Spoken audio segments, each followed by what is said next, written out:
Welcome to On the Other Hand, and a special welcome to Mr. Wooden Rattle, Carol Cosina, Laura Vaughn, Dee Nixon, Lisa Shireen, Miss Marihu, Mr. Flat Taxi Rainbow Chemtrails, Gary Mark, Emmanuel Gallicane, Benjamin Mahur, I Only Emerge After Dark, Locke Johnson, and any other new viewers.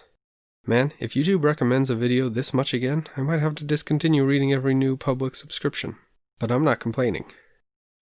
I was thinking about doing a divisive definitions episode on experts and the potential pitfalls of relying on authority for certain things, and one of the examples I was going to cite was Rotten Tomatoes.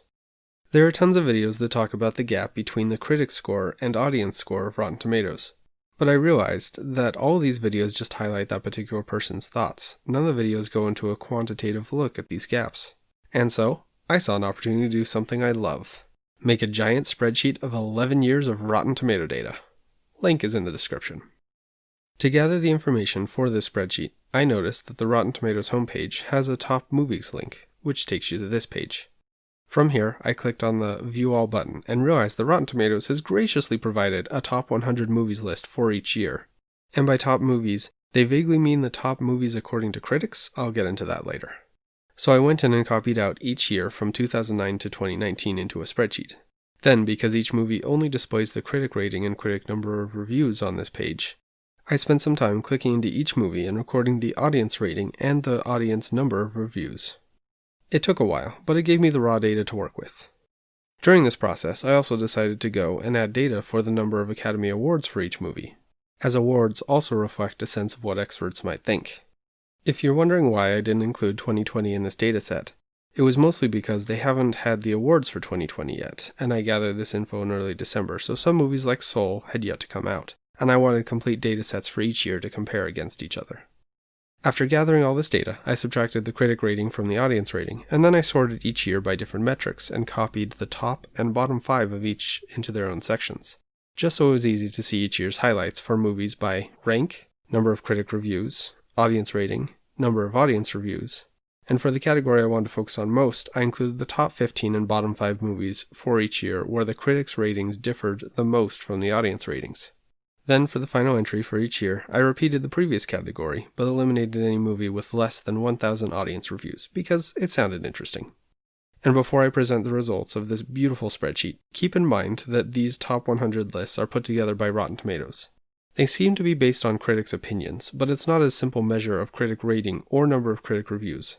I'm not sure exactly how Rotten Tomatoes decides what makes it into the top 100, but I'm basing this data off of those lists that I don't fully understand.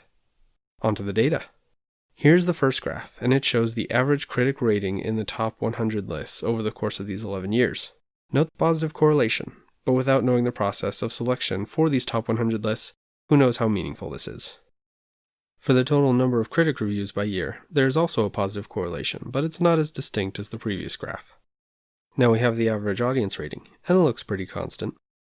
And here we have an interesting one, as this is the total number of audience reviews by year in the top 100 lists. Now it could be easy to look at this and come to the conclusion that less audience members are rating and reviewing movies on Rotten Tomatoes, but be careful, because that's not what it says. This chart shows that movies with less audience reviews are getting put into the top 100 lists each year. If Rotten Tomatoes let people see their whole database on these scores, or gave more info about how it compiles the top 100 lists, we could draw more definitive conclusions, but I'll work with what I can get. This next chart shows what percentage of movies that got Academy Awards appeared in the top 100 lists by year. And this one seems a little more sporadic, but fairly constant, given the fewer data points these percentages are taken from. And the last of these graphs is going to be the thing we're after. How much does the critic rating differ from the audience rating over the course of these 11 years? Ta-da! The data shows that the difference has been getting larger, meaning that in these top 100 lists, critics have been giving ratings to movies that increasingly disagree with audience ratings over the years. An interesting thing that Rotten Tomatoes also has for everyone to see is the top 100 movies of all time. Again, they don't explain how they got these conclusions, but what can you do? And this begs the question of what makes a movie or any work of art great? Is the best movie the one with the highest profits, viewership, or something else? Some of my favorite videos I have made here on YouTube don't have the most views, but I still favor them over the more popular ones. And maybe a movie is aimed at a certain audience, like towards critics or towards kids. I think this is a reason for having different categories of awards, but targeted pieces like this might not get a general audience appeal. And what if a movie is trying specifically to get an award or recognition? Is it a failure if said movie gets passed over for the honor? And when it comes down to it, how much do marketing and expectations play into an audience's or critic's experience with a movie? There have been many times I've gone into a movie with high expectations, and despite it being a good movie, I'm far more disappointed than I would have been otherwise. Or, there are those movies that you think will be bad, but genuinely surprise and entertain you. Do I think Black Panther deserves the position as top movie of all time? Not by a long shot, but I'm sure some people think that, and that's fine by me. But on to the final countdown. Among these top 1,100 movies, let's go through the 11 movies that had the highest difference between the critic and audience scores. At number 11, we have Night Moves, which is about how two Oregon environmentalists and a former Marine hatch a plan to blow up a hydroelectric dam. At number 10, we have Gloria Bell, which is about how a free-spirited divorcee spends her nights on the dance floor, joyfully letting loose at clubs around Los Angeles. She soon finds herself thrust into an unexpected new romance filled with the joys of budding love and the complications of dating. At number 9, we have The Forbidden Room, which is about a submarine crew which has been trapped underwater for months, encounters a strange woodsman. Though the vessel is doomed, the crew may be making its way towards the origins of its fears. At number 8, we have We Are Still Here, where every 30 years, a lonely old house in the fields of New England wakes up and demands a sacrifice. At number 7, we have Star Wars The Last Jedi. Surprise, surprise. At number 6, we have Felicite, which is about how a Congolese singer desperately needs money after her 14-year-old son suffers a serious accident. She soon finds financial and emotional support from Taboo, one of the regulars at the bar where she performs. At number 5, we have Dirty God, which is about how a young mother tries to reclaim her life after an acid attack leaves her severely scarred.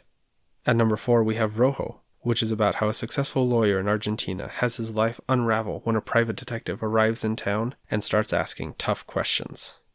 At number 3, we have Hail Country This Morning This Evening, which is about how filmmaker Ramel Ross captures small, but nevertheless precious, moments in Black lives. At number 2, we have Hannah Gadsby Nanette, which is where an Australian comic, Hannah Gadsby, reshapes standard stand-up by pairing punchlines with personal revelations on gender, sexuality, and childhood turmoil.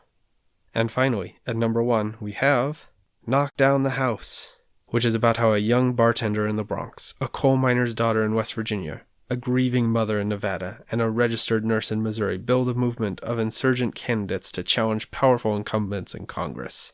One of their races will become the most shocking political upsets in recent American history.